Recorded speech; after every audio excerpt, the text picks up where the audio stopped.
Now we move from ordinary mesh current equations to supermesh cases. The trigger is a current source. If a current source is on the outer boundary, it can directly set one mesh current. If a current source lies between two meshes, we avoid writing a voltage across that source. Instead, we write a constraint equation from the source current and the Kirchhoff's voltage law KVL equation around the combined supermesh. In the first example, the right side current source is on the outside boundary of mesh 3. Because the arrow is downward and the mesh current I3 is also downward through that branch, we immediately get I3 equals 10 amperes. The requested quantity is V1 across the 1 ohm resistor with plus at the top and minus at the bottom.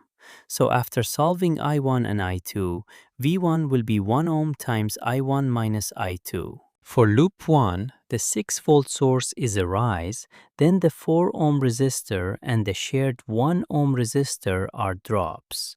This gives 6 minus 4 I1 minus I1 minus I2 equals 0, or 5 I1 minus I2 equals 6. For loop 2, the 6 ohm resistor, the shared 3 ohm resistor, and the shared 1 ohm resistor are included, together with the negative 8-volt source.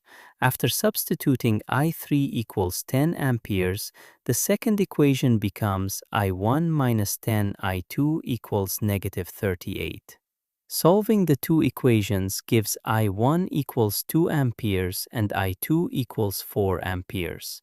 Therefore, V1 equals 1 times 2 minus 4, which is negative 2 volts. In the second example, the top current source is on the boundary of the upper mesh. The source arrow points left, while the clockwise mesh current I2 goes to the right through that top branch. So I2 equals negative 2 amperes. The 5 ampere source sits between the two lower meshes, so it creates the constraint I3 minus I1 equals 5 amperes. Now we write one supermesh KVL equation around the outside of loops 1 and 3. The supermesh travels around the 38-volt source, the 4 ohm resistor, the 1 ohm resistor, and the 3 ohm resistor. The equation is 38 minus 4 times I1 minus I2, minus 1 times I3 minus I2, minus 3 I3 equals 0. Using I2 equals negative 2, this simplifies to I1 plus I3 equals 7.